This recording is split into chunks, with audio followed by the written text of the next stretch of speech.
ಬೆಂಗಳೂರು ಗ್ರಾಮಾಂತರ ಜಿಲ್ಲೆ ದೊಡ್ಡಬಳ್ಳಾಪುರ ತಾಲೂಕಿನ ತೋಬಗೆರೆ ಹೋಬಳಿಯ ಹಾಡೋನಹಳ್ಳಿ ಗ್ರಾಮದ ಸರ್ವೆ ನಂಬರ್ 89ರಲ್ಲಿ 31 ಗುಂಟೆ ಸರ್ಕಾರಿ ಗೋಮಾಳ ಒತ್ತುವರಿ ಮಾಡಿಕೊಂಡು ಕಟ್ಟಿರುವಂತಹ ಕಟ್ಟಡ ತೆರವುಗೊಳಿಸಿ ಆ ಜಾಗದಲ್ಲಿ ಅಂಬೇಡ್ಕರ್ ಭವನ ನಿರ್ಮಾಣ ಮಾಡಬೇಕು ಅಂತ ಕರ್ನಾಟಕ ದಲಿತ ಸಂರಕ್ಷಣಾ ಸೇನೆ ಸಂಸ್ಥಾಪಕ ರಾಜ್ಯಾಧ್ಯಕ್ಷ ವಿ ಮಂಜುನಾಥ್ ಆಗ್ರಹಿಸಿದ್ದಾರೆ. ಕರ್ನಾಟಕ ದಲಿತ ಸಂರಕ್ಷಣಾ ಸೇನೆ ರಾಜ್ಯ ಉಪಾಧ್ಯಕ್ಷ ಕೆ ಗುರುಪ್ರಸಾದ್, ರಾಜ್ಯ ಮುಖ್ಯ ಕಾರ್ಯದರ್ಶಿ ಮಾರಪ್ಪ ನೇತೃತ್ವದಲ್ಲಿ ಪ್ರತಿಭಟನೆಯನ್ನ ನಡೆಸಲಾಗಿದೆ. ಈ 31 ಗುಂಟೆ ಗೋಮಾಳ ಜಾಗವಾಗಿದೆ.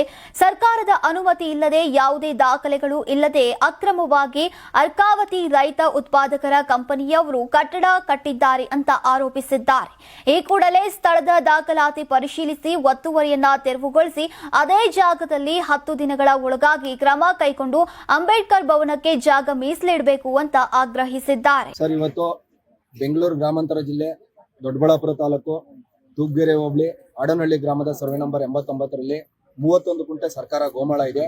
ಈ ಗೋಮಾಳವನ್ನ ಇಲ್ಲಿರ್ತಕ್ಕಂಥ ರಾಜಕೀಯ ಪ್ರಭಾವಿಗಳು ಒತ್ತುವರಿ ಮಾಡ್ಕೊಂಡು ರೈತ ಸಂಘ ಅಂತ ಹೇಳ್ಬಿಟ್ಟು ಒಂದು ಟೀಮ್ಗೆ, ಇನ್ನೊಂದು ಅರ್ಕಾವತಿ ಹಾಲು ಉತ್ಪಾದಕರ ಸಂಘ ಅಂತ ಹೇಳ್ಬಿಟ್ಟು ಒಂದು ಕಡೆ, 2 ಕಡೆ ಬಿಲ್ಡಿಂಗ್ ಗಳನ್ನ ನಿರ್ಮಿಸಿಕೊಂಡು ಕಟ್ಟಡಗಳನ್ನ ಕಟ್ಟಿ ಬಾಡಿಗೆಗೆ ನೀಡುವಂತ ಪ್ರಕ್ರಿಯೆ ನಡೀತಾ ಇದೆ. ಈ ಸರ್ಕಾರಿ ಗೋಮಾಳವನ್ನ ಜಾಗವನ್ನ ಉಳಿಸಬೇಕು, ಈ ಜಾಗದಲ್ಲಿ ಅಂಬೇಡ್ಕರ್ ಭವನ ನಿರ್ಮಾಣ ಮಾಡಬೇಕು ಅಂತ ಹೇಳ್ಬಿಟ್ಟು ಇವತ್ತು ಕರ್ನಾಟಕ ದಲಿತ ಸಂರಕ್ಷಣಾ ಸೇನೆ ಪಣ ತೊಟ್ಟು ನಿಂತಿದೆ. ಇದು ಕಾರ್ಯರೂಪಕ್ಕೆ ಬರೋವರೆಗೂ ಬಿಡಲ್ಲ ಅಂತ ಹೇಳ್ಬಿಟ್ಟು ಈ ಮೂಲಕ ಅಧಿಕಾರಿಗಳಿಗೆ ತಿಳಿಯಪಡಿಸ್ತೀವಿ. ಪ್ರೆಸೆಂಟ್ ಈಗ ಯುವಕರ ಸಂಘ ಅಂತ ಹೇಳ್ಬಿಟ್ಟು RTC ಯಲ್ಲಿ ಕಾಲಂ ನಂಬರ್ 11 ಅಲ್ಲಿ ಬರ್ತಾ ಇದೆ. ಅದನ್ನ ರದ್ದುಗೊಳಿಸಿ ಬಾಬಾ ಸಾಹೇಬರು ಅಂಬೇಡ್ಕರ್ ಭವನ ನಿರ್ಮಾಣಕ್ಕೆ ಕೊಡಬೇಕು ಅಂತ ಹೇಳ್ಬಿಟ್ಟು ನಮ್ಮ ಒತ್ತಾಯ. ಈ ಜಾಗ ಬಂದ್ಬಿಟ್ಟು 89ನೇ ಸರ್ವೆ ನಂಬರ್ ಅಲ್ಲಿ 31 ಗುಂಟೆ ಜಾಗ ಇದೆ. ಈ ಜಾಗವನ್ನ ಸಂಪೂರ್ಣವಾಗಿ 31 ಗುಂಟೆನೂ ಕೂಡ ಅಂಬೇಡ್ಕರ್ ಭವನ ನಿರ್ಮಾಣಕ್ಕೆ ಮೀಸಲಿಡಬೇಕು, ಅಂಬೇಡ್ಕರ್ ಭವನ ಕಟ್ಟಬೇಕು ಅನ್ನೋದು ನಮ್ಮ ಮುಖ್ಯ ಉದ್ದೇಶ. ಏನಕ್ಕೆ ಅಂತಂದ್ರೆ ಆಡನಹಳ್ಳಿ ಗ್ರಾಮ ಪಂಚಾಯತಿ ವ್ಯಾಪ್ತಿಯಲ್ಲಿ ತುಂಬಾ ಕಡು ಬಡವರು ಇದ್ದಾರೆ, ದಲಿತರು ಇದ್ದಾರೆ, ಬೇರೆ ಬೇರೆ ಜಾತಿಯ ಬಡವರು ಇದ್ದಾರೆ.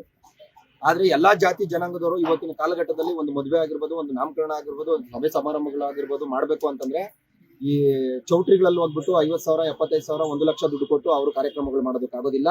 ಅದಕ್ಕೋಸ್ಕರ ಇಲ್ಲಿ ದೊಡ್ಡ ಮಟ್ಟಕ್ಕೆ ಒಂದು ಅಂಬೇಡ್ಕರ್ ಭವನ ಕಟ್ಟಿದ್ರೆ ಎಲ್ಲಾ ಸಾರ್ವಜನಿಕರಿಗೂ ಅನುಕೂಲ ಆಗುತ್ತೆ ಅಂತ ಹೇಳ್ಬಿಟ್ಟು ಆ ನಿಟ್ಟಿನಲ್ಲಿ ನಾವು ಅಂಬೇಡ್ಕರ್ ಭವನ ಕಟ್ಟೋವರೆಗೂ ಬಿಡಲ್ಲ ಅನ್ನೋಂತ ಈ ಮೂಲಕ ತಿಳಿಸ್ತಾ ಇದ್ದೀವಿ. ಪಂಚಾಯತಿ ಅಭಿವೃದ್ಧಿ ಅಧಿಕಾರಿಗಳು ಬಂದಿಲ್ಲ, ಮಾನ್ಯ ದಂಡಾಧಿಕಾರಿಗಳು ಬಂದಿಲ್ಲ, ತಾಲೂಕು ಪಂಚಾಯತಿ ಕಾರ್ಯನಿರ್ವಾಹಕ ಅಧಿಕಾರಿಗಳು ಬಂದಿಲ್ಲ.